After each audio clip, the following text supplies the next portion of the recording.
Howdy, kiddies. Dr. Freedom here with the Times from Dr. News. News from in and around the universe that may or may not affect you on some deep emotional level that could be stirring. Not a creature was stirring. Not even oh my God, Christmas is that close. Okay, but I was going to do a report 2 days ago.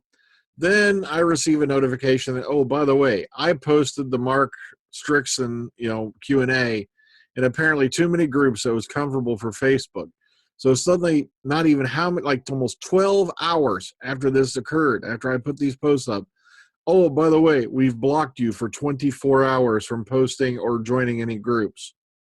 Now, Facebook wonders why everybody's dumping their dumbasses and going to Instagram and Twitter.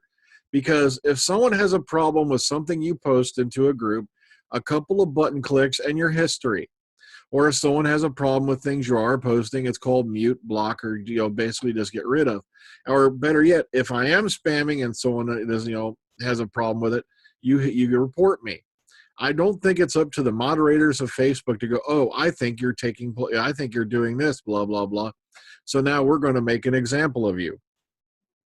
It's just disturbing to me. But let's get to the real news. Let's get to the real stuff. I'm sorry. It's just I was going to do a report then last night, but one of my cats is taken ill. We do not know what's wrong. Allegedly pancreatitis. She's probably going to have to go back to the vet tomorrow. And that's a long, drawn-out story you guys probably don't care about, but for my poor 6-year-old Sophie ain't doing too well. But all right, let's get on to the news. Let's get on to what we do have and some interesting stuff, because now they've confirmed some of us guys out here, our worst fears. All right. Well, nothing really to croak over, but no interim companion for Doctor Who Christmas special, but there will be an appearance from a superhero. Now, allegedly, according to a forum out of Gallifrey base, the superhero, quote unquote, is actually going to be the villain and has a letter G on his chest.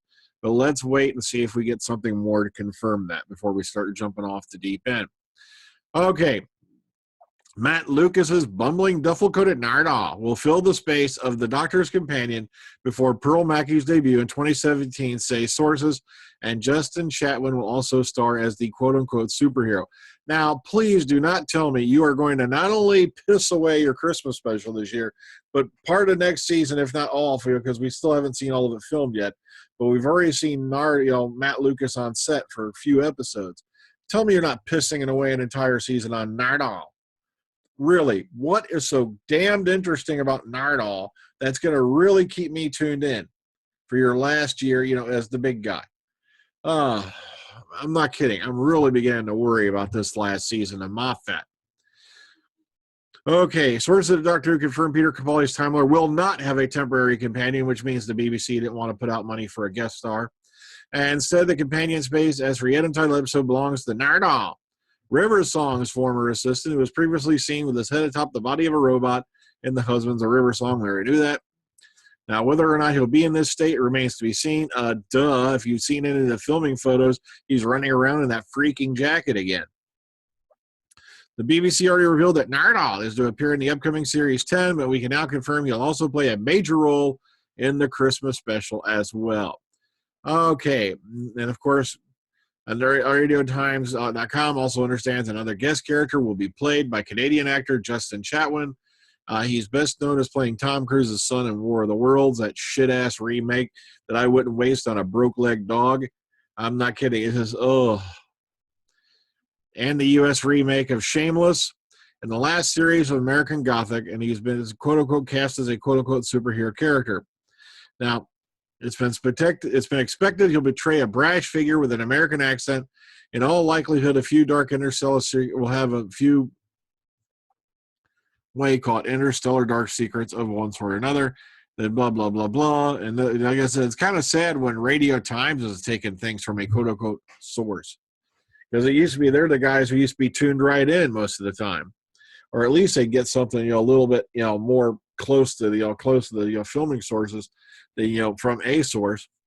Moffat indicated Christmas special will have a quote-unquote lot of heart, lot of brain too. Gatiss claims he cried when he saw it. And, of course, Mackie will not make her debut now until the spring of 2017. We knew a while back that she was not going to be in it.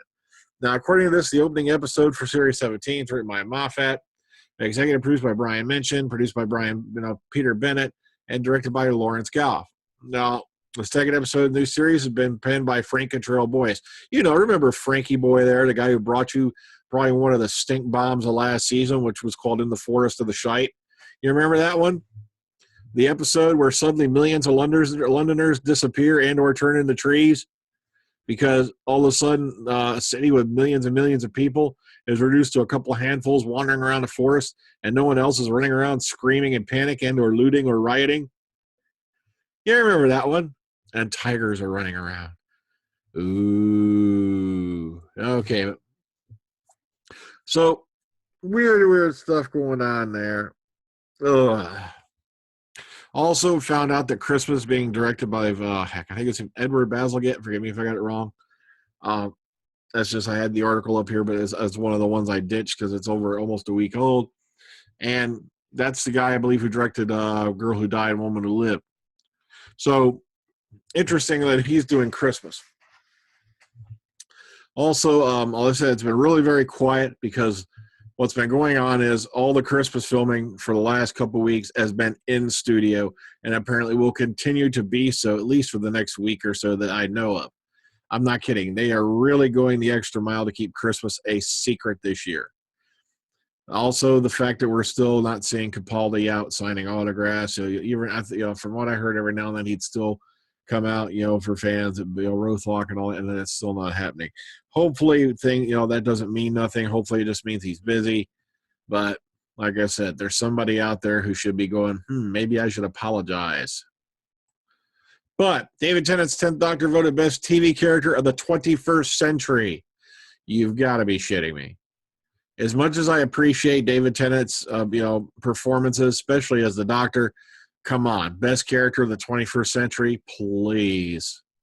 Okay, blah blah blah. It was a tough competition with as many iconic characters were in the list, including Sherlock, Dexter, Walter White, Malcolm Tucker, and of course, who gives a shit. After 10th battle, he basically took the prize with a whopping 35,000 votes of the 241,000 total cast. Coming in second place, get ready for this, was Castiel off Supernatural with 32,000 votes, and Benedict Cumberbatch's Sherlock full fakies, or whatever you want to call them. I'm sorry, I've just lost all thing with Sherlock Holmes. It was all in his mind castle. Yeah, what's going to happen? The whole damn thing's going to be all in his mind castle after he's stroked out on heroin. Whatever it is Sherlock takes these days. 13,000 votes. I know, I'm a Sherlock fan. I'm just teasing you. All right. Class, of course, has been confirmed for Canada. They did this via Twitter. Space did. And so, boom, boom, boom, it's now official. They will be screening Class. Same thing with Australia. ABC has confirmed that they'll get Class as well shortly after its UK debut. All right, moving on. Next week, of course, matter of fact, next week. Oh, yeah, that's right. I don't think they did release any of this week. I didn't see any on the sheets. But no, sorry. This was this week. I haven't seen anything for next week. Duh. See, my brain's addled. I was up most of the night worrying about poor Sophie. Okay. So this week's Titan Comics releases a trio of Doctor Who comics, which I believe came out yesterday. That's 4th Doctor number 5, 11th Doctor 2.13, 12th Doctor 2.9.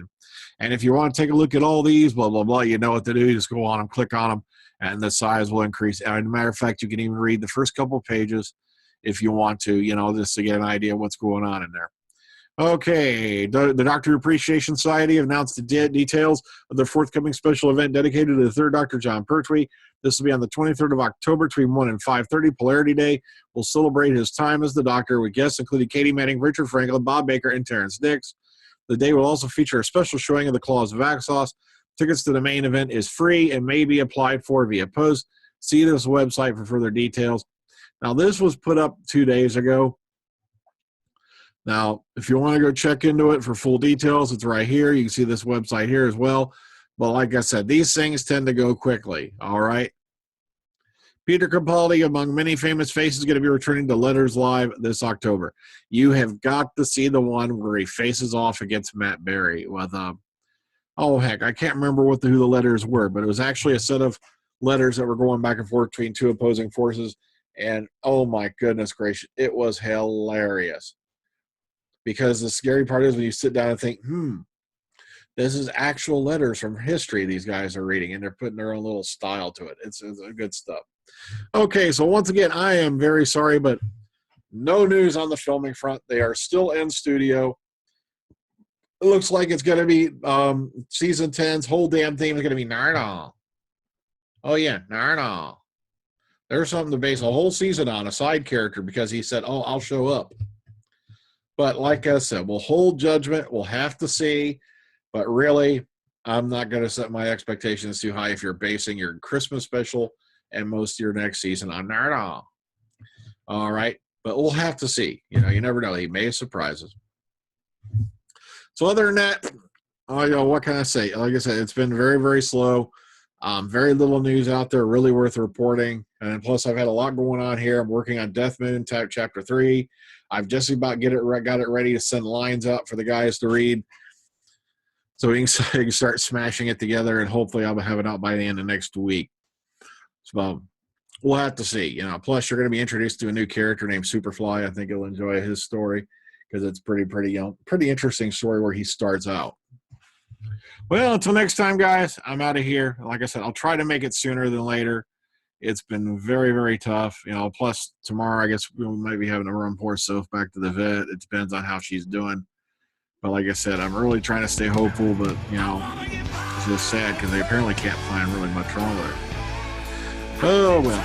So take care. Ta-ta. Enjoy the rest of your day. Have a good one. Sayonara.